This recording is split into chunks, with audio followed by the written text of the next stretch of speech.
Hey everyone, welcome back to the channel. So today we have a teardown video, and I'm going to be tearing down this little itty bitty wheel cylinder. Now, although we don't see these a lot, some people may be curious about what's inside of them, and it's going to be a relatively short and easy teardown because there's really not a whole lot to these, but it'll be interesting for anyone curious. But you don't really see these around a lot anymore, mainly in economy cars and things like that. As a matter of fact, this came out of a Toyota Yaris, which is a economy car, and they use a drum setup in the back instead of a disc. And we had to replace these because it had 200 some thousand miles on it. One side was leaking. We're doing new drums, new shoes, so we had to, replace both sides. They always go in pairs. I always recommend wheel cylinders and calipers in pairs. So if you're doing the right front, do the left front. If you're doing the right rear, do the left rear. Keep them in pairs. It'll keep your braking power equal. Anyway, enough of that. Before we begin, like always, if you haven't subscribed to the channel, subscribe button down below. Smash the like button. It helps the channel out. Let's get started on today's teardown. So this is going to be a very easy teardown, and honestly minimal tools. This is probably the only tool we're going to need to remove that bleeder screw, which if you are curious on how to get these out when they're rusted into place or seized, I made a video featuring this. It's going to be another video that'll be out here soon if it's not already. And it'll show you how to get these off. Now these were seized on there, and this one's going to come off like butter because, well, we unseized it in the previous video. So I'm just going to take my ratchet here and just take it off. And that's what these should be tying to. Now another little tidbit of info, I mentioned it on that video, I mentioned in this video. If you're servicing one of these and you're bleeding your brakes, whether it be a caliper or wheel cylinder, don't use something like this, but just because this is what I have here now. To tie these, you want to go until they bottom out and one snug, and that's it. You do not need to hammer these on like crazy and impact them or whatever. So just like that, they should be able to come off. And first and foremost, this is our bleeder screw. Really simple. When you're pumping it up, fluid goes from this tiny hole and comes out of here. And when you lock these down, it pushes this further down the chamber and locks it down. You guys can see it's like a conical shape there, so fluid does not enter the chamber, and that's how you keep the fluid in there and the air out, and how these bleeder screws work. Very basic concept. So for our wheel cylinder, pretty easy. Now this one's a little bit of crustiness on there. It's been in service for a while. What you're gonna want to do on these typically is sometimes these ends come off, so you want to see if this is one of those, but this isn't. So all we're gonna do to tear this down is gonna be quite easy. Take a screwdriver, and we're gonna want to kind of get up underneath here and remove our boot.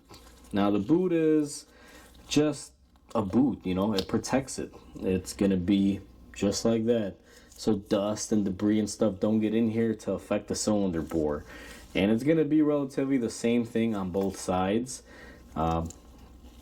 It's quite simple. And now here's the thing, this thing kind of popped off on me, so I'm gonna put it back together here for this video, because these are very fragile, guys. Like if you ever done drum brakes, you know how easy it is to pop one of these pistons out, especially when the boots are not in place, because not only are these protected, but they kind of act like a spring. You notice how hard it was, and notice it sits on a groove there and has a nice groove here.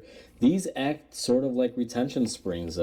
This rubber is very springy. Even though this car has a lot of miles on them, this rubber is very resilient.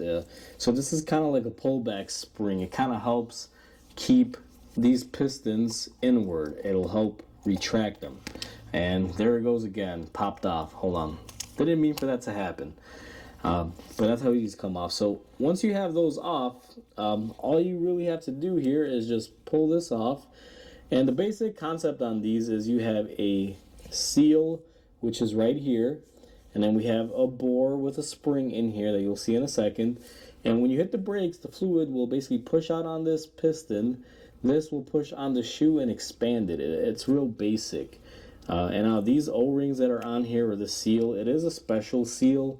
It's kind of like a tapered one. It's not a regular O-ring where you can just go to like your parts store and pick one up. I'm sure you can find rebuild kits for these, and to be honest with you, you can rebuild these for quite cheaply, but the reality of it is that these are very inexpensive to buy. So that is the seal. just to give everyone an idea to rebuild this, maybe you can find a rebuild kit for like $5 or $10. To buy these already remanufactured, they're like $15 to $20. So honestly, yeah, you can rebuild these. It's just probably one of the few things left in the world on automotive that you could probably rebuild at home quite easily without too much worry. Especially if this area here isn't all chewed up. Like ours is pretty good. I don't see any crazy markings. That's a little bit of a wear point right there, but overall it's good and smooth. And if the bore inside here is smooth, technically you could, but just what they cost is just not worth it. So in here, what we also have is a spring. Now this spring is primarily to keep them at a certain point. It's not really a heavy spring, pretty light. It just keeps these ready to go. The brake fluid is what does a majority of the work here. And on the other side, we also have the same thing. It's like a little piston with the same seal. Seal comes off, and you guys will also notice here, kind of make people aware, you notice these cutouts here. That's where the brake fluid can go in, and they can technically push out on the seal, or it can technically push out on the seal, forming an even better seal on these.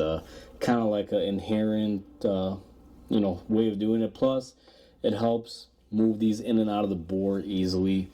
And then in here, what you really have is just an empty bore or a barrel.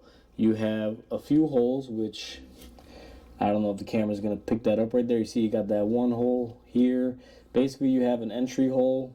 This one has two. One is for the fluid to come in. The other one is for the bleeder, so the fluid comes out. And typically, the way these go in is the lowest hole in there is your feed, and your highest point is your air, remover, or your valve, where you would just, your bleeder screw.